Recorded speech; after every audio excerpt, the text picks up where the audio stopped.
আসসালামু আলাইকুম। গতকাল বাংলাদেশের সংসদে আন্দালিব রহমান পার্থ ভাই জ্বালাময়ী এক ভাষণ দিয়েছেন। ছোটবেলায় বাজারে যেতাম, ওইখানে সাপের ওষুধ বিক্রি করতে আসতো, অনেক কিছু বেচতো, এই কৃমির ওষুধ, সাপের ওষুধ, আরও নানান জিনিসপত্র। তো ওইখানে ওই যে খেলাধুলা দেখাইতো, একটু সাপের খেলা দেখাইতো, একটু গান গাইতো, কমেডি করতো, এগুলো দেখতে মজাই লাগতো। মানুষজন দাঁড়ায় থাকতো, প্রতি হাটেই 2-4 জনের পকেট মার হইতো। তো এই ইয়েগুলো দেখতে কিন্তু শ্রুতিমধুর, খুব ভালো লাগতো দেখে। কিন্তু খেলার শেষে টার্গেট একটাই, ওষুধ বেচবে।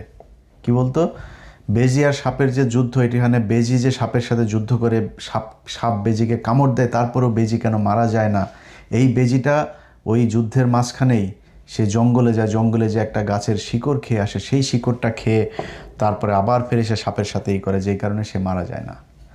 খেলাধুলা শেষ, ওই যে ক্যাম্পাসার যিনি আসেন, ওই ব্যক্তি ওই শিকড় নাকি সে জঙ্গল থেকে নিয়ে এসেছেন আজকে আমাদেরকে দেওয়ার জন্য। অল্প কিছু শিকড় আছে, সবাই হাত তুলবেন, হ্যাঁ, যে আগে হাত তুলবেন তারা পাবেন, সবাইকে দিতে পারবো না। অল্প কিছু শিকড়, 2 টাকা 5 টাকা 10 টাকা বাগায় টাকায় নিয়ে তারপরে ভাঙা একটা গাড়ি আনতো, গাড়িতে করে ছুটতো। যাওয়ার পরে বুঝতে পারতাম বাড়িতে এসে যে এই সাপের এটা তো ভুয়া কথাবার্তা, মিথ্যা। ওই 2 টাকা 5 টাকা 10 টাকা যা গেল সবই ইয়ে। কিন্তু ওই যে ওই জায়গায় মজা পাইলাম না। কালকে সংসদে পার্থ ভাই মূলত সেই সাপের খেলা দেখিয়েছেন। পার্থ ভাই যখন ইংলিশে কথা বলে, তখন আবার বিএনপির লোকজন একটু বেশি হাততালি দেয়। It is unique. The revolution was unique. এর পরবর্তী government was unique. And what we had a quasi-constitutional government.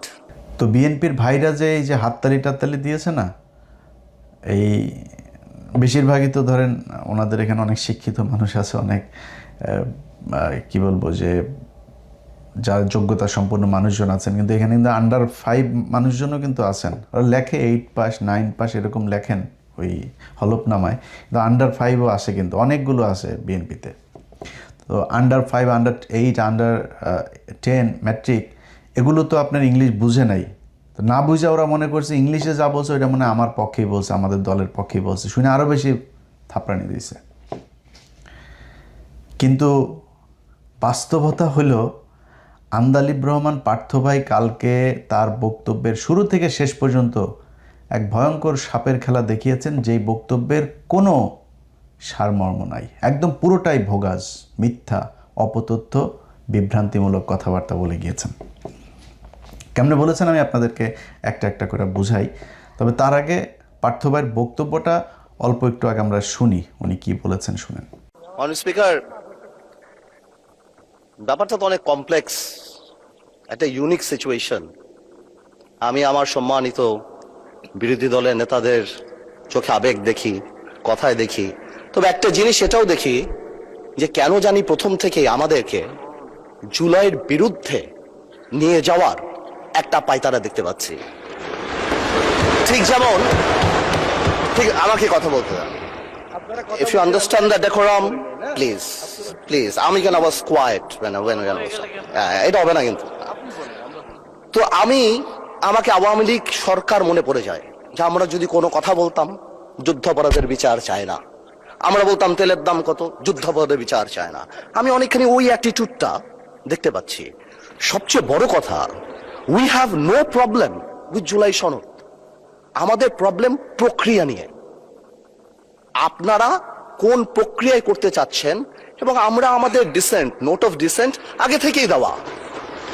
আমাদের প্রক্রিয়া ছিল, আপনারা দেখেন, উইথ ডিউ রেসপেক্ট, একদম রেসপেক্টের সাথেই বলি, রাষ্ট্রপতির ক্ষমতা কমাতে যে আমরা প্রধানমন্ত্রী বা ক্যাবিনেটের ক্ষমতা অনেকাংশে বাড়িয়ে দিয়েছি। দ্যাট ইজ দ্য ইস্যু, আর তো কিছু ছিল না। এই কারণেও আমরা আমাদের কনস্টিটিউশনাল ফ্রেমওয়ার্ক রিয়েলাইজ করেছি, উই নিড চেঞ্জ। আমরা মনে করি, বা আমরা আজকে এখানে, আমরা পলিটিশিয়ান, আমাদের মাথায় রাখতে হবে that we must mitigate the harshness of the relevant provisions of the Constitution. At the same time, we must uphold the spirit of July. এই ব্যালেন্স আমাদেরকে করতে হবে। কিন্তু আপনারা তো আমাদেরকে লগর সেটে পাঠিয়ে দিচ্ছেন। আপনার এখানে যারা বসা, আমার মাননীয় প্রধানমন্ত্রী কত বছর এক্সাইল, পাশে আমাদের মাননীয় এলজিআরডি মন্ত্রী কয়বার জেল খেটেছে, তার পাশে আমির খসরু সাহেব একসাথে জেলে ছিলাম, তার পাশে সালাউদ্দিন সাহেব কতদিন বিদেশে ছিল, এমন একটা ভাব, কত বছর বিদেশে ছিল। এখানে আমরা যারা আছি আমরা সবাই জুলাই যোদ্ধা। আপনাদের বিরোধী দলীয় সম্মানিত মাননীয় আমাদের যে বিরোধী দলীয় নেতা, উনি উনার ভাষায় এত সুন্দর করে আমাদেরকে রেকগনাইজ করেন, কিন্তু যখনই ফ্লোর আপনাদের হাতে চলে যায় আপনারা আমাকে অ্যাটাক করেন অ্যাজ ইফ আমরা জুলাইতে আমাদের কোনো কন্ট্রিবিউশনই নাই। একদিন এক ভাই দাঁড়িয়ে বলল, গতকালকে সম্মানিত সংসদ সদস্য দাঁড়িয়ে বলল যে আমাদের এখান থেকে বলা হয়েছে এই আন্দোলনের সাথে আমাদের সম্পৃক্ততা নাই। অফকোর্স আমরা এই কথা বলেছি because it was politically correct, we never wanted to give it a political face. আমরা চাচ্ছিলাম ছাত্র আন্দোলন বা যেই কোটা আন্দোলন হচ্ছিল এভাবে যাক। এই রেভলিউশনকে আমরা শ্রদ্ধা করি, 17 বছর আমরা কষ্ট করেছি, এখানে আমার ভাইয়েরা অনেক বেশি কষ্ট করেছে। আমরা জেলে গিয়েছি, আন্দোলনে ছিলাম, 20 দলে ছিলাম, 4 দলে ছিলাম অনেক আগে থেকে। আমরা চাই না, কিন্তু এই যে একটা প্রক্রিয়া, সংবিধানকে ছুঁড়ে ফেলে দাও, সংবিধানকে ছুঁড়ে ফেলে দাও। সংবিধানকে ছুঁড়ে ফেলবো কেন? সংবিধানকে মনে করায় দেয় যেটা 71-এর পরাজয়ের দলিল। আমি সংবিধান কেন ছুঁড়ে ফেলে দেব? এই সংবিধান দিলে গাত্রদাহ কেন হবে? এত গায়ে লাগবে কেন? If I don't like it, there are relevant provisions within the constitution যে আমি পরিবর্তন করতে পারি। আমার দরকার কি যে আমি এটাকে ছুঁড়ে ফেলে দেব? পার্থ ভাইয়ের পুরো বক্তব্যের আপনারা যারা শুনেছেন, এটার আরও বড় আছে, দেখে নিন আপনারা ইউটিউব থেকে। এই বক্তব্য শোনার পরে আপনাদের কারোর কি মনে হয়েছে যে উনি বিএনপির নেতা নাকি বিজেপির নেতা? ওনার বক্তব্যের প্রথম প্রশ্ন হইল এইটা। ওনাকে আগে আমাদেরকে বলতে হবে উনি বিএনপি না বিজেপি। এই গেল 1.5 মাসে এই সরকারের যে মেয়াদ, এই 1.5 মাসে আপনারা সোশ্যাল মিডিয়াতে, কোনো পত্রিকাতে, কারোর কোনো ফেসবুক পোস্টে কোথাও কোনো দিন কেউ শুনেছেন কেউ আন্দালিব রহমান পার্থ ভাইকে অ্যাড্রেস করে বলেছে যে পার্থ ভাই আপনি কেন জুলাই সনদের বিরুদ্ধে? বা বিজেপিকে বলেছে কেউ, ওনার রাজনৈতিক দল যেটা, কেউ বলেছে? কেউ বলে নাই। ওনাকে কেউ অ্যাড্রেসও করে নাই, ওনাকে অভিযুক্তও করে নাই, কিছুই করে নাই। কিন্তু উনি নিজের গায়ে নিলেন অ্যাজ ইফ উনি একজন বিএনপির মন্ত্রী, বা মনে হয়েছে উনি বিএনপির মানে প্রধানমন্ত্রী বা মহাসচিব, এরকম একটা দায়িত্ব নিয়ে উনি কালকে বিএনপিকে খুব দিয়েছেন। কারণ জিনিস কিন্তু হেভি জিনিস একটা। পার্থ ভাই কিন্তু কোনো সমস্যা হয় না কখনো। ধরেন আওয়ামী লীগ বিএনপি যখন যারাই ক্ষমতায় আসুক কোনো সমস্যা হয় না। একদিকে হেলাল সাহেবের মেয়ের জামাই ভাইও মোটামুটি ভালো নেতা টেতা ছিল। তারপরে ধরেন এখনও কোনো সমস্যা নাই, আওয়ামী লীগের সঙ্গে ব্যবসা পাতি সব কিছু চলেছে, কোনো সমস্যা হয়নি। তো এখন বিএনপি আসার পরে তো ফুল ফেসে ওনাকে বিএনপি হইতে হবে, কারণ আওয়ামী লীগের অনেকের দায়িত্ব কিন্তু পার্থ ভাইয়ের হাতে, পার্থ ভাইয়ের মাথায়। পার্থ ভাইয়ের অনেকের ব্যবসা ট্যাবসা অনেক কিছু দেখাশোনা করা লাগে, তো এগুলি করা লাগে। ওনার কালকে যে বক্তব্য দিয়েছেন সেটাতে উনি বুঝিয়ে দিয়েছেন বিজেপি বলে বাংলাদেশে কোনো দল নাই, উনি বিএনপির। তো পার্থ ভাইয়ের আমি বলবো যে পার্থ ভাই আপনি এক কাজ করেন, আপনি আপনার দল অ্যাবলিশ করে দেন, করে আপনি বিএনপিতে করেন, অথবা দলকে এখানে কোয়ালিশন করান, কোলাবোরেট করায় তারপরে বিএনপির সাথে আপনি মানে একটা সমঝোতার ভিত্তিতে একটা রাজনীতি করেন, সরাসরি বিএনপি করেন। আপনার আর বিএনপিরও আপনার মতো লোকের দরকার আছে, কথাটা বলার, বুঝছেন না, ইংলিশ টিংলিশ বাংলা টাংলা মিলায় সুন্দর করে কথা বলার লোক বিএনপিতে নাই। তো বিএনপির এই মুহূর্তে ধরেন আমি ওই যে মোয়াজ্জেম হোসেন আলাল ভাইটাই এরকম কিছু লোকজন আছে, এখানেও সংসদেও কিছু লোকজন আছে, বাট বেশিরভাগই মানে একদম উপরের দিকের নেতাদের কারোর কথাই শ্রুতিমধুর না, শুনতে ভাল লাগে না, কেমন যেন মনে হয় আর কি। তো পার্থ ভাই একজন আছে, ওইটার প্রক্সি দিতে পারবে বিএনপির হয়ে, ওনার উচিত। এবং বাস্তবতা হচ্ছে আন্দালিব রহমান পার্থের কিন্তু কোনো দল নাই। বিজেপি নামে যেই দল আপনারা দেখেন সেই দলের কিন্তু কার্যকরী কোনো কার্যক্রম কিংবা সাংগঠনিক কোনো কিছু নাই। ওনার এই দল বাতিল হয়ে যাওয়া উচিত। কারণ হলো ওনার দলের মহাসচিব যিনি আছেন তিনি আমাকে আজ থেকে 2 থেকে আড়াই মাস আগে একটা বক্তব্য দিয়েছিলেন, একটা অডিও এবং ভিডিও। প্রথমে অডিও নিয়েছিলাম, এরপর আবার ভিডিও উনি দিয়েছেন, সব মিলে ঘণ্টাখানেকের একটা রেকর্ড আছে। তো পার্থ ভাই যেহেতু আবার ওনারা কিন্তু আমি পুরাপুরি মানে যেই অ্যাঙ্গেলে আওয়ামী লীগকে বলতাম ওইভাবে কিন্তু পার্থ ভাই বিএনপির লোকজনের বলতে পারি না, কারণ ওনাদেরও তো একসময় পছন্দ করি, এখনও পছন্দ করি, একদম করি না তা না। পার্থ ভাইয়ের প্রতি একটু রাগ আছে, উনি প্রথম আলোয় গিয়েছিলেন, বাট অত বেশি রাগ নাই, আবার এরপরে ওনার সাথে কথাবার্তা হয়েছিল। তো উনি মহাসচিব যে অভিযোগ করেছে সেই অভিযোগ ভয়ঙ্কর অভিযোগ। ওনার দলের মহাসচিব ওনার বাবার সাথে রাজনীতি করেছেন। রাজনীতি করার পরে উনি কিন্তু এই দলের চেয়ারম্যান হইতে পারতেন, কিন্তু ওনার বাবার সন্তান যেহেতু অল্প বয়স, তারপরেও আন্দালিব রহমান পার্থকে উনি চেয়ারম্যান করে দিয়েছেন সম্মান দেখিয়ে। অথচ সেই ব্যক্তিকে এই যে এবার নির্বাচন গেল না, উনি বারবার চেয়েছেন যে উনি মনোনয়ন নেওয়ার জন্য তারেক রহমানের সাথে একটু কথা বলার জন্য। তারেক রহমানের সাথে কথা বলতে দেওয়া হয়নি। ওনার আশপাশে যারা আছেন মহাসচিবকে জিজ্ঞেস করে কাউকে নেয়ও না, কাউকে বাদও দেয় না, সব নাকি আওয়ামী লীগ, ছাত্রলীগ, যুবলীগের লোকজন নিয়ে পার্থ ভাই এখন তার দল বানিয়েছে। আচ্ছা, তারপরে হলো গিয়া উনি আটক হয়েছিলেন না জুলাই আন্দোলনের শেষ দিকে, 5ই আগস্টের ঠিক আগ মুহূর্তে। এই আটক হওয়াটা আটক ছিল না, এটা স্বেচ্ছায় শেখ মুজিবের মতো পাঞ্জাবি লুঙ্গি ইস্ত্রি করে তারপরে পাকিস্তানিদের হাতে ধরা দেওয়ার মতো। হারুনুর রশিদ হাউন আঙ্কেলকে নাকি মহাসচিব পাশে ছিলেন, তিনি নিজে ফোন দিয়ে হাউন আঙ্কেলকে তখন তো জানে না যে হাসিনা যে পলায় টলায় যাবে, হারুন ভাই আমারে লোক পাঠান, আমারে নিয়ে যান, আমারে যদি এখন না নেন তাহলে এটা সবাই খুব ফিসি মনে হবে, সবাই বুঝে যাবে যে এটা আমি আসলে কাদের লোক, তো আমারে নিয়ে যান। এতক্ষণ যা বললাম না ওনার দলের ব্যাপারে, এই কথাগুলো আমার না, ওনার লম্বা বক্তব্য। আমি ওইখান থেকে আপনার 2-1 মিনিটের একটু বক্তব্য শোনাই। ওনার মহাসচিব যে কথাগুলো বলেছে ওই মহাসচিবের বক্তব্যে এই কথাগুলো আছে, আমি নিজের থেকে কিছু বানায় বলি নাই। আপনার সাথে এই দলটা তৈরি করছি, এসআর সাহেবের সাথে আমরা বের হয়ে গেলাম শুধুমাত্র একটা মাত্র কারণ যে এসআর সাহেব আওয়ামী লীগের সাথে থাকবে, এই জন্য উনি তো ওইদিকে চলে যাবে। আমরা জানতাম যে উনি চলে যাবে। হ্যাঁ, তো নাজিবুর রহমান বলছে যে উনি এই জন্য এরকম করতেছে, এবং যেদিন নাকি এটা আমরা দলটা তার সাথে ভাগাভাগি হয় ওই দিন পার্টির বিষয়ে অনেক ঝামেলা হয়েছে। ওই দিন নারায়ণগঞ্জের ওই যে নাসিম ওসমান, সাবিম ওসমানের বড় ভাই বলছিল, ওর সাথে আমার ধাক্কাধাক্কি হয়েছে। তো পরবর্তীতে মঞ্জু ভাই মারা যাওয়ার পরে, মানে নাজিবুর রহমান মঞ্জু ভাই মারা যাওয়ার পরে আমরা পাটকুড়ে বানাইলাম দলের। তার মাও হইতে চাইছে, তার মায়ের রাজি হয়ে যায় যে তার মা যেহেতু সরাসরি শেখ হাসিনার আপন মামাতো ফুয়াতো বোন, কারণ উনি প্রায়ই ওনাদের কিচ্ছা বলে, ওনাদের কাহিনী বলে, বোনের কাহিনী, তাছাড়া তার নানার ছবি, শেখ সাহেবের ছবি, তার ভাই শেখ মুজিবের ছবি সামনে নিয়ে কান্নাকাটি করে।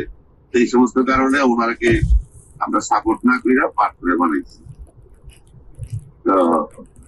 পার্থ ঠিকই ছিল, সমস্যাটা হচ্ছে সে একটু আওয়ামী তোষণটা করে খুব কায়দা বিরা, কিন্তু বক্তব্য দেয় খুব চটকদার, খুব সুন্দর বিরা বক্তব্য দেয় আওয়ামী লীগের বিরুদ্ধে। এইটার উপরেই সবাই খুশি হয়ে যায়, কিন্তু সে বিতর্কত ভাবে সে ক্ষতি করে। এটা আমি দলের সেক্রেটারি হিসাবে আমি যেভাবে বুঝি বা আমার দলের লোকজন যেভাবে বুঝে, এটা তো আর সবাই বুঝবো না, বা আমরা যেটা দেখি নিজের চোখে। তারে আমি বলছি একদিন, এইবারও তারে বলছি, তো আমারে বলতেছে, আমার চাচা বলে, যেহেতু আমি বাবার সাথে রাজনীতি করছি, চাচা তোমরা যাই বলো, আমি কি এখন আত্মীয়তার অস্বীকার করে পারবো না। আমি আওয়ামী লীগে গালিগালাজ করি, আমার রাজনৈতিক না করলে তারা আমার কোনো থাকবে না, অবস্থান থাকবে। কিন্তু তারা যদি বিপদে পড়ে, আমি যদি তাদের সাথে তখন সম্পর্ক নষ্ট করে দিই, এটা তো ধর্মেই তো নিষেধ আছে যে আত্মীয়তার সাথে সম্পর্ক ছিন্ন করা যাবে না, আমার দোষ। হ্যাঁ, আর দলের কমিটির ব্যাপারে সে ইদানিং যেহেতু সে আওয়ামী লীগের লোক আর ভোলার লোক, এর বাইরে আর কাউরে তেমন করতে চায় না, যার জন্য উনি এককভাবে সই করে। এই হয়েছে আন্দালিব রহমান পার্থ ভাইয়ের রাজনৈতিক অবস্থা আর কি। তো ওনার দল বলে এখন আর কিছু নাই, এই দল দিয়ে যে জীবনে কোনোদিন ক্ষমতায় আসতে পারবে সেটাও না, আবার কারোর সাথে কোয়ালিশন না করলে যে কোথাও এমপি হইতে পারবে ওইটাও আমার মনে হয় না যে কখনো সম্ভব। এই কারণে উনি বিএনপিকে পুরো ওন করে তারপরে বিএনপির হয়ে উনি জামাতের বিরুদ্ধে সর্বোচ্চ ম্যাক্সিমাম অ্যাটাক করেছেন। ম্যাক্সিমাম অ্যাটাকের মানে শেষ মাত্রাটা কোনটা? জামাত ইসলাম নাকি কবে বলেছেন যে সংবিধান ছুঁড়ে ফেলে দেওয়ার কথা। আমি শুনি না জামাত ইসলামের কে এই কথা বলেছেন, ইভেন ওনারা মনে হয় এটা বলেও নাই। যেটা চায় এই সংবিধান আমরা চাই না, এই সংবিধান সংশোধন হোক, রিপ্লেসমেন্ট হোক, আর যেটাই হোক এটা জামাত ইসলাম চায়, আমরাও চাই, দেশের মানুষ সবাই চায়, ইভেন বিএনপির মানুষও চায়। এখন উনি বলেন যে যারা এটা ছুঁড়ে ফেলতে চায় তাদের কি মনে হয় ৭১-এর সেই হেরে যাওয়ার সেই দলিল এই কারণে ছুঁড়ে ফেলতে চান? এই যে বক্তব্যটা উনি দিয়েছেন এটা সবচেয়ে একদম এক্সট্রিম লেভেলের একটা অ্যাটাক করেছেন জামাত ইসলামকে। কিন্তু এই অ্যাটাকটা তো উনি জামাত ইসলামকে করেন নাই। আপনারা এই বক্তব্যটা সবাই শুনেছেন খালেদা জিয়ার, যে খালেদা জিয়া বলে গিয়েছিলেন যে যদি ক্ষমতায় আসেন তাহলে তিনি এই সংবিধান ছুঁড়ে ফেলবেন। এই সংবিধান হলো আওয়ামী লীগের একটি ইশতেহার। এই সংবিধানকে যেই দিন জনগণের সরকার আসবে সেই দিন এই সংবিধানকে ছুঁড়ে ফেলে দেওয়া হবে। এই সংবিধান তাইলে এখন বলেন আপনি, আন্দালিব রহমান পার্থ এটা কি খালেদা জিয়াকে বলেছেন না জামাত ইসলামকে বলেছেন? কারণ আওয়ামী লীগ মনে করে খালেদা জিয়া, জিয়াউর রহমান এরা সবাই পাকিস্তানের লোক, পাকিস্তানের এজেন্ট ছিল, রাজাকার ছিল, পাকিস্তানের হয়ে বাংলাদেশের মানুষের বিরুদ্ধে যুদ্ধ করেছে। এটা শেখ হাসিনা বহুবার বলেছে। খালেদা জিয়া হলো পেয়ারে পাকিস্তান এগুলো বলে কথা বলেছে, এটা আপনারা শুনেছেন অনেকেই। आए मेरे जान प्यारे दमान आंखों की तारा আসমান কি চান মেরে জান পাকিস্তান। এ হলো খালেদা জিয়ার কথা। বিএনপির হৃদয় তো থাকে পাকিস্তান, তাদের মনেই আছে পাকিস্তান, দিল মে হায় প্যারে পাকিস্তান। এইসব কারণেই এই যে পাকিস্তানের পন্থী এগুলো বলার কারণে কিন্তু আজকে পর্যন্ত এই মুক্তিযুদ্ধের বিষয় নিয়ে খালেদা জিয়া এবং হাসিনা এই যে জুলাইয়ের যে আন্দোলন হইলো, 15 বছরের যে স্বৈরশাসন, এগুলো সব কিন্তু এই মুক্তিযুদ্ধের এগুলোকে কেন্দ্র করে। এবং আন্দালিব রহমান পার্থ আবারও ফের সেই ৭১ নিয়ে এখানে খোঁচাটা দিলেন। তিনি যেটা করেছেন এটা আমি মনে করি জামাত ইসলামকে এর চাইতে বেশি বড় অ্যাটাক করে কথা বলার, আমি জানি না জামাত ইসলামের কেউ কোনো দিন সংসদের দ্বারায় আন্দালিব রহমান পার্থকে বা সরাসরি দেখা হইলেও বলেছে কিনা, কিন্তু আন্দালিব রহমান পার্থকে এই অ্যাটাকটা করতে হয়েছে কারণ ওনাকে তারেক রহমানের সাথে বিএনপির সাথে এমন খাতির দিতে হবে অ্যাজ ইফ এটা মনে হয় যে আন্দালিব রহমান পার্থ মানে বিএনপির বিশাল বড় একজন শুভাকাঙ্ক্ষী, এই কারণে তারা তেলবাজি করে ওইখানে যাইতে হবে, এই জন্যই সে এটা করেছেন। এখন আমার কথা হলো যে যেই সংবিধান নিয়ে আপনি মানে যেই বিষয়টা নিয়ে আলোচনা, যে এই জুলাই সনদ, এটা বিএনপির কেউই চায় না। ওনার বক্তব্যে উনি বলেছেন যে বিএনপিও এটা চায়, তারা জামাত ইসলাম এমনভাবে কথা বলে আমাদেরকে জুলাইয়ের বিপক্ষ প্রতিদ্বন্দ্বী হিসাবে আমাদেরকে দাঁড় করিয়েছে। বা এটা জামাত ইসলাম দাঁড় করায় নাই, আপনি যে বিএনপির হয়ে কথা বলতে চাচ্ছেন, বিএনপি সাজতে চাচ্ছেন, আপনার সেই বিএনপি এই কাজ করেছে। কি কি করেছে একটা একটা করে বলি। নির্বাচনের আগে ভারতীয় পত্রিকা আনন্দবাজার থেকে শুরু করে NDTV, India today, Indian express, Times, এরা সবাই কি বলেছে যে তারেক রহমান ভারতের সাথে কথা বলে এসেছে এবং তাদেরকে সেই নিশ্চয়তা দিয়ে এসেছে যে তারেক রহমান বাংলাদেশে গেলে হাসিনার রাজনীতি আবার আওয়ামী লীগকে স্বাভাবিক রাজনীতি করতে দিবে, হাসিনার বিরুদ্ধে সব মামলা তুলে নিবে। এটা যে ওদের পত্রিকা বলেছে সেইটা না, খালি দলের মহাসচিব থেকে শুরু করে অনেক নেতা এই কথা বলেছেন, আওয়ামী লীগের কোনো মামলা রাখা হবে না, আওয়ামী লীগ বিএনপি ভাই ভাই, আওয়ামী লীগের লোকজন সব বিএনপিকে ভোট দেখ। এই কথা আপনারা প্রকাশ্যে নির্বাচনের ক্যাম্পেইনের সময় বলেছেন। নির্বাচন শেষ হয়েছে, প্রথম বক্তব্য সালাউদ্দিন আহমেদের, আমরা এই সংস্কার গণপরিষদের যেই শপথ এইটা আমরা নিব না। হ্যাঁ ভোট না ভোট দিল বাংলাদেশের 80% মানুষ, হ্যাঁ পক্ষে ভোট দিল। সালাউদ্দিন সাহেব বলে দিলেন এইটা হ্যাঁ ভোট না ভোট এগুলি কোনো বিষয়, জুলাই সনদ টনদ এগুলো, কয়েকজন এমপিও বলেছেন এই কথা। সালাউদ্দিন আহমেদ অফিসিয়ালি বক্তব্য দিলেন, যদি এইটা হয় ওইটা হয়, শিলং থেকে এই মেয়ে এনে দেয়, শিলংয়ে আমার আগে যেই মদ খাইতে দিত সেই ব্র্যান্ডের মদ দেওয়া হয়, তারপরে শিলংয়ে যাওয়ার আগে যেই মাগি নিয়ে আমি ধরা খেয়েছিলাম সেই মাগিকে যদি আমার সাথে নিয়মিত আসতে দেওয়া হয়, এইভাবে আমাকে যদি এগুলি করতে দেয়, নানান হয় টয়ের পরে যদি হয় তাহলে হতেও পারে। সালাউদ্দিনের বক্তব্য এটা। কি বললেন সংবিধান সংস্কার পরিষদ, এটা যদি কনস্টিটিউশনে ধারণ করা হয়, সেই মর্মে অ্যামেন্ডমেন্ট হয় এবং সেই শপথ পরিচালনার জন্য সংবিধানের 3য় তফসিলে ফরম হয়, কে শপথ পাঠ করাবেন সেটা নির্ধারিত হয়, এতগুলো হয়ের পরে তারপরে হলে হতে পারে। আচ্ছা, এরপরে উনি বলেছেন যে কেন বিপ্লবী সরকার হইল না, সাংবিধানিক ধারাবাহিকতা কেন রক্ষা করা হইল। ভাই, এই চুপপুরে সরাইতে চেয়েছে ইউনূস, ছাত্ররা, জামাতে ইসলাম, চুপপুরে সরাইতে দেয় নাই বিএনপি, ওয়াকারকে সরাইতে চেয়েছে এই খলিল, এই ইউনূসেরা, ওয়াকারকে সরাইতে দেয় নাই বিএনপি। এটা তো আর আপনার ইয়ের কথা না, মানে ওনারা বলেছেন বা হওয়ার কথা না। এই কালের কণ্ঠে এক আওয়ামী দালাল আছে হায়দার আলী, এই হায়দার আলী রাষ্ট্রপতির এক সাক্ষাৎকার ছেপেছে, আপনারা দেখেছেন তো সেটা। রাষ্ট্রপতি সেখানে একদম সরাসরি স্বীকার করেছে রাষ্ট্রপতির অফিসটা মূলত এখন আওয়ামী লীগের একটা রিহ্যাব সেন্টার। আওয়ামী লীগের যেসব সুশীল ব্যবসায়ী, যেসব বদমাশগুলো আছে, এই বদমাশগুলোর একটা রিহ্যাব সেন্টার। ওইখানে প্রতিদিন তাদের যাওয়া আসা, বিভিন্ন আলাপ আলোচনা, কনস্পাইরেসি এগুলো চলতেছে। এই লোকগুলোকে কিভাবে আপনার এই যে চুপ্পুকে কিভাবে বিএনপি আপনার শেল্টার দিয়েছে, তাকে রাখতে চায় না জামাত ইসলাম, তাকে রাখতে চায় না ইউনূস, তাকে কিভাবে এখন বিএনপি আদর আপ্যায়ন করে, আমরা এগুলো তো নিজের চোখেই দেখছি। এই যে ওয়াকার, তাকে রাখতে চায় না এই ছাত্ররা,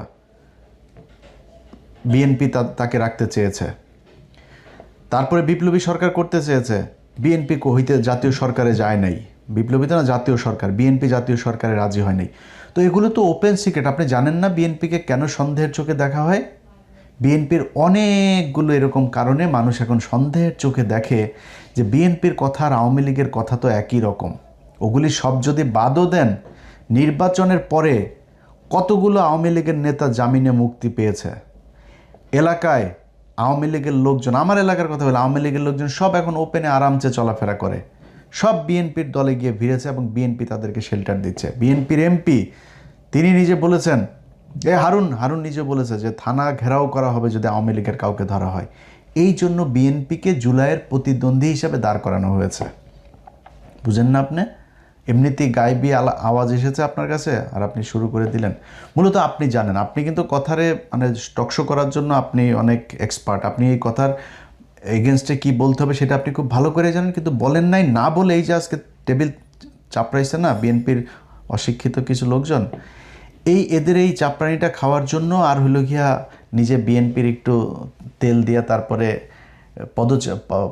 পদধূলি পাওয়ার জন্যই আপনি এগুলো বলেছেন। এটা আমরা বুঝি পার্থ ভাই, আপনি এত অজ্ঞানী বা এত অশিক্ষিত মূর্খ লোক না, আপনি সব বুঝেই তারপরে এগুলো করেছেন। এখন কথা হইল যে সংবিধান নিয়া যদি নাকি আপনারা মনে করেন, যেটা আপনিও আজকে যুক্তি দেখিয়েছেন, এটা সালাউদ্দিন যুক্তি দেখায়, আইনমন্ত্রীও যুক্তি দেখিয়েছে যে কি এই ধারাবাহিকতাটা করা না হলে আগে কেন বিপ্লবী সরকার করা হয় নাই, না হওয়ার কারণে আজকে এখন আমরা রাষ্ট্রপতিকে রেখে সাংবিধানিক ধারাবাহিকতা শেখ হাসিনার সংশোধনী যেটা শেষে করে দিয়ে গেল, কোথাও ছিল আপনার যে তত্ত্বাবধায়ক সরকার আসবে, অনির্বাচিত কোনো সরকার আসতে পারবে। আপনারা এখন বলবেন সালাউদ্দিন এক যুক্তি দেখিয়েছে, প্রধানমন্ত্রী পালিয়ে গিয়েছে, প্রধানমন্ত্রী পদত্যাগ করেছে, এখন আমরা কি করব? প্রধানমন্ত্রী তো বলেছে আমি পদত্যাগ করি নাই, এখন আপনি কই যাবেন? কথার কথা, আমার বিশ্বাস শেখ হাসিনা অধ্যায় বাংলাদেশে শেষ। আওয়ামী লীগ বাংলাদেশে আবার আসবে, হয়তো জাতীয় পার্টি হয়ে তারপরে আসবে। এর বাইরে আর কোনো রাস্তা আমি দেখি না। আওয়ামী লীগের যা যা করার এগুলি বিএনপি করে যাচ্ছে, প্রক্সি দল হিসাবে ভালোই করছে, ওনারা ভারতকেও মনে হয় সুযোগ সুবিধা ভালোই দিবে। তো এটা আমাদের আর দরকার, ভারতেরও হয়তো আর দরকার হবে না আওয়ামী লীগকে, যে কারণে আওয়ামী লীগ অধ্যায় শেষ। বাট আওয়ামী লীগ যদি মানে হাইপোথেটিক্যালি যদি আওয়ামী লীগ কোনো দিন কামব্যাক করে, আপনি কি মনে করেন আপনারা যেইভাবে সংবিধান একটু নাড়াচাড়া করতে চান না, রাষ্ট্রপতিকে রেখে এগুলো মানবে আওয়ামী লীগ? সব কয়টার ফাঁসি হবে, সব কয়টার বিচার হবে, একটাও বাঁচতে পারবেন না। সে তো সংবিধান করেন কেন? মানুষের জন্যেই সংবিধান। আজকে হ্যাঁ ভোট না ভোটকে আপনি যেভাবে তুচ্ছ তাচ্ছিল্য করছেন, যদি এটা আসলে মেনে নেন তাহলে তো জিয়াউর রহমান অবৈধ শাসক, স্বৈরশাসক। কারণ জিয়াউর রহমান হ্যাঁ ভোট না ভোটের মাধ্যমে ক্ষমতায় এসে তো স্বৈরশাসক না। ও তো অবৈধ, এবং শেখ হাসিনা তো এই সংবিধানের মধ্যেই সেটাকে অবৈধ করে দিয়ে গিয়েছে। আপনার সরকার তো অবৈধ, এই জিয়াউর রহমানের সরকারটা। তো আপনি এখন এসে সে জিয়াউর রহমানের মতো করেই একটা গোজামিল দিয়ে তারপরে আপনি সরকার গঠন করে মনে করছেন যে আমরা সাংবিধানিক ধারাবাহিকতায় সরকার হয়ে গিয়েছে, এটা মনে করার কোনো কারণ নেই ভাই। জিয়াউর রহমান, আমি ওনারে পছন্দ করি, অনেক ভালো গুণ ছিল ওনার, কিন্তু ওনার জীবনে এই যে মেজর ডালিম সহ কর্নেল হুদা, তারপরে কর্নেল রশিদ, তারপরে আরও যাদেরকে লেফটেন্যান্ট কর্নেল রাশেদ, ওনাদেরকে যে দেশ থেকে বের করেছে না, বের করে যে চোর বাটপারে নিয়ে তারপরে পাশে রেখেছিল, ধান্দাবাজ, তারপরে তেলবাজ, সেগুলোই কিন্তু তাকে, এই মঞ্জু টঞ্জু এরাই কিন্তু তাকে মেরেছে, এই এরশাদরাই তাকে মেরেছে। অথচ তিনি ডালিমদেরকে বের করে দিলেন। যে কর্নেল তাহের সে জিয়াউর রহমানকে চিঠি পাঠায় তারপরে কর্নেল তাহের তাকে বার করলেন সিপাহী জনতার বিপ্লব দিয়া, সেই কর্নেল তাহেরকে জিয়াউর রহমান ফাঁসি দিয়েছে। অতএব নিজের বাবার সেই ভুলের পুনরাবৃত্তি না করে, আমরা জিয়া পরিবারকে প্রচণ্ড ভালোবাসি, বিএনপিকে নিয়ে অনেক সমালোচনা করি, তারপরেও সেই সমালোচনা কোনোদিনও সে আওয়ামী লীগের মতো হবে না। আপনাদেরকে বন্ধু ভাই মনে করি, মনে করে আপনাদের কাছে আবদার দাবি থাকবে যে এই সংবিধানের দোহাই না দিয়া জুলাই সনদটা বাস্তবায়ন করেন। এইখানেও যদি কোনো কিছু কাটছাট করা লাগে সেটা জামাতের সাথে, এনসিপির সাথে, মানুষের সাথে প্রয়োজনে আবার হ্যাঁ ভোট না ভোট করেন। আপনারা বলেছিলেন নির্বাচনের পরে গণভোট আবার করেন, আপনারা মানুষকে বুঝান এই ঘটনা। আপনারা এখন করেছেন যে 4টা প্রভিশন দেওয়া হয়েছে, সেখানে যদি আরও প্রভিশন আপনি যুক্ত করতে চান করেন, করে গণভোট নেন। মানুষ সেখানে আপনি অপশন রাখেন হ্যাঁ ভোট, না ভোট, মধ্যবর্তী কোনো সিদ্ধান্ত যদি থাকে, সবগুলো দিয়ে পয়েন্ট দিয়ে শুধু হ্যাঁ ভোট না ভোট একদিনে করেন, করায় তারপরে হইলেও এই সংবিধানটা ছুঁড়ে ফেলেন। এই সংবিধান শেখ মুজিবের ইন্ডিয়া থেকে নিয়ে আসা সংবিধান, এটা আমি বলি নাই ভাই, এটা ওই সময়ের যে মানবেন্দ্রলাল, তারপরে এই সুরঞ্জিত সেনগুপ্ত, এই যে আমিনুল ইসলাম এখনও জীবিত আছে, আমিনুল ইসলামরা যা জিজ্ঞেস করেন, ওর বই বাজেয়াপ্ত করেছে হাসিনা, সেই বই বিক্রি করতে দেয়নি, ওরে নানানভাবে টর্চার করেছে। আমিনুল ইসলামকে মুখ খুলতে দেন, এই যে ব্যারিস্টার আমিনুল ইসলাম, সে শেখ মুজিবের মুখের সামনে বলেছিল যে এই সংবিধান একদিন মানুষ ছুঁড়ে ফেলবে। ওরে বলছিল শেখ মুজিব, তুই কে, 2 দিনের বাচ্চা, তুই আমার মুখের উপরে এসে কথা বলিস? বের করে দিয়েছে থেকে, 1জন 2জন না। এই যে আমরা আজকে যেই এই মুক্তিযুদ্ধের সর্বাধিনায়ক বলি না, জেনারেল উসমানী, এই যে শেখ মুজিব, ওনারে বহিষ্কার করে দিয়েছে। তারপরে মানবেন্দ্র, তারে বের করে দিয়েছে। তারপরে হইল গিয়ে আপনার 34 জন, সেটা তো গণপরিষদ ছিল তো নির্বাচনের পরে, যেটা মানে 73-এর নির্বাচনের আগ থেকে 72-এর থেকে, মানে 16 ডিসেম্বর থেকে 73-এর নির্বাচনের দিন পর্যন্ত, এই সময়টাতে ছিল গণপরিষদ, তখন তো সংসদ ছিল না। তো এই গণপরিষদ মাত্র 34 জনকে রেখে শেখ মুজিব সবগুলোরে বাদ দিয়ে দিয়েছিল, এবং এই 34 জনকেই তার খুব তেল মারা কিছু লোকজনে নিয়ে সে একটা সংবিধান করলো। এই সংবিধান নিয়ে এই আপনাদের অনেক ইতিহাসবিদ লিখেছেন যে এইটা হইল গিয়া, ভাসানী বলেছেন, এই মানবেন্দ্র বলেছেন, তারপরে এই আমিনুল ইসলাম বলেছেন, এরকম আরও অনেকে বলেছেন এইটা। আচ্ছা, আরেকটা লোক আছে, ওই লোকটার নামটা আমি ভুলে, একজন নারী, উনি খুব সুন্দর করে লিখেছিলেন যে এই সংবিধানটা হইল ভারত থেকে আনা একটা সংবিধান। অতএব শেখ মুজিবকে ভারতই দিয়েছিল এই সংবিধানটা। প্রতিটা পরতে পরতে সংবিধানের অনেকগুলো জায়গা আছে, আমি সংবিধান একদম পুরো মুখস্থ বলতে পারি না, বাট কিছু কিছু পয়েন্ট আমি জানি। যেমন ধরেন 145 ক, সেখানে বলা হয়েছে যে বিদেশি কোনো চুক্তির ক্ষেত্রে সংসদে বিল উত্থাপন করিতে হইবে, কিন্তু যদি প্রেসিডেন্ট মনে করেন তাহলে বিশেষ ব্যবস্থাপনা, মানে আমি কথাগুলো একদম এক্স্যাক্টলি ওরকম বলছি না, এরকম যে উনি চাইলে গোপনেও সেই বিদেশি রাষ্ট্রের সাথে চুক্তি করিতে পারিবেন, এটার নাম সংবিধান। এরপরে তো এই শেখ মুজিব তো সেই চুক্তি করে গিয়েছে, হাসিনা করে গিয়েছে সেই চুক্তি। এই সংবিধান আমাদের দেশের সবচাইতে বড় সমস্যা ভাই। আপনারা বলেন আবেগ দিয়া দেশ চলে না, সংবিধান হয় না, দেশ পরিচালনা করা যায় না, আমরাও মনে করি তাই। যদি আসলে আবেগ দিয়ে মনে করতে না চান, সবার আগে এই জাতীয় সঙ্গীতের মধ্যে সংসদে দাঁড়ায় সবার হিসু করতে হবে। ওই গান চলবে, ওইখানে হিসু করবেন, করে ওটা বাদ দিবেন, কারণ এটা আবেগের কারণে এখন পর্যন্ত আমাদের এই জাতীয় সঙ্গীত হিসাবে আছে। আপনি যেমনি মন চায় এমনি আমার সাথে আপনি ডিবেট করেন। এই জাতীয় সঙ্গীতটা কি? রবীন্দ্রনাথ আরেক দেশের মানুষ, আমাদের বাংলাদেশের স্বাধীনতা নিয়ে লেখা হয় নাই। বাংলাদেশের বিরুদ্ধের বঙ্গভঙ্গ নিয়ে যে সেই বঙ্গভঙ্গ রোধ করার জন্য এই এই গান লেখা হয়েছিল। এরপরে আবার এটার যে সুর, সেই সুর আবার গগনহর করার গানের সুর চুরি করে তারপরে বসানো হয়েছে। সো চুরি করা বিদেশি আরেকজন বাংলাদেশ বিদ্বেষী, মুসলমান বিদ্বেষী একজন মানুষের লেখা জিনিসকে আমরা আপনার জাতীয় সঙ্গীত হিসাবে, একজন মুসলমান যদি নাকি এই জাতীয় সঙ্গীত পড়ে, ওরে জীবনে আল্লাহর কাছে গেলে ওরে জবাব দিতে হবে, এটা পড়ছিস কেন। এটা ওদের দেবদেবীকে উদ্দেশ্য করে ওরা এই মাগতর এগুলি ওরা ওদের জন্য করছে, আমাদের জন্য না। এটা যদি আপনি আমার ইতিহাস দিয়া যদি বুঝাইতে পারেন তাহলে বুঝান, আবেগ দিয়া যদি বুঝাইতে চান তাহলে আরেক জিনিস। আপনারা তো আবেগ মানবেন না, তাহলে জাতীয় সঙ্গীত বাদ দেন, সংবিধান বাদ দেন। এসব গাঁজাখুরি কথাবার্তা বলে টলে মানুষরে জুলাই সনদ থেকে নিয়ে যাবেন, যা মন চায় তাই করবেন, এগুলি যদি করেন ভাই করতে পারবেন, গায়ের জোরে অনেক কিছু করতে পারবেন, কিন্তু মানুষ কিন্তু প্রতিটা ঘটনায় বিএনপির বিরুদ্ধে যাচ্ছে। আন্দালিব রহমান পার্থ ভাইয়ের প্রথম বক্তব্যের শুরু ছিল এমন একটা পরিস্থিতি তৈরি করা হয়েছে, আমরা জুলাই সনদের প্রতিদ্বন্দ্বী আপনাদেরকে জামাত বানায় নাই, আপনারা বানিয়েছেন, জনগণ বলেছে, জামাতের বলতে হয় নাই। জনগণ মনে করে বিএনপি জুলাইয়ের সাথে গাদ্দারি করেছে প্রতিটা জায়গায়। আপনারা শহীদ ওসমান হাদির মৃত্যু হইল, শেখ মুজিবুর রহমানের হলের সামনে নিয়ে লেখা হইল শহীদ ওসমান হাদি হল, সেইখানে এই ছাত্র দলের ছেলেপেলেরা যায় তারপরে এক ব্যানার টানিয়ে দিয়ে এসেছে হাদির উপরে। কেন? কারণ কি? আবার তাদের সেই ব্যানারের মধ্যে আবার লেখা শহীদ এই শেখ মুজিবুর রহমান হল। আপনারা জনগণ থেকে বিচ্ছিন্ন হয়ে যাচ্ছেন। এইটা আওয়ামী লীগের মতো পরিণতি হওয়ার আগে যদি বুঝতে পারেন তাহলে আমার মনে হয় আপনাদের জন্য অনেক ভালো। আশা করি ব্যক্তিগত আক্রমণ হিসেবে নেবেন না পার্থ ভাই, আপনার বোঝানোর জন্যই বললাম। আপনার এই মহাসচিবের বক্তব্য পুরোটা আমি ছাড়তে পারতাম, ওনারা আমি বুঝাইছে যে ভাই বাদ দেন, পার্থ ভাই তো তাও তো আওয়ামী লীগের দালালি তো করে নাই, ভেতরে তো ভাই এই দেশের সবই ওই মুড়ি খায়, এটা তো আর করে লাভ নাই, তো উনিও খাইতেছে, তারপরে তো আওয়ামী লীগের দালালি করে নাই, সুন্দর করে আওয়ামী লীগের সমালোচনাগুলো অন্তত করেছে আওয়ামী লীগের সময়, ওনারা মাফ করে দেন।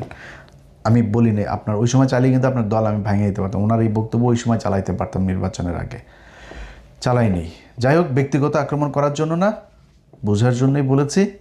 আশা করি এই সংবিধান ছুঁড়ে ফেলে দিয়ে নতুন করে বাংলাদেশের মানুষের জন্য, বাংলাদেশের মানুষের অধিকার প্রতিষ্ঠার জন্য যা করা যায় সেই অনুযায়ী একটা সংবিধান বাংলাদেশে রচিত হবে। আল্লাহ হাফেজ।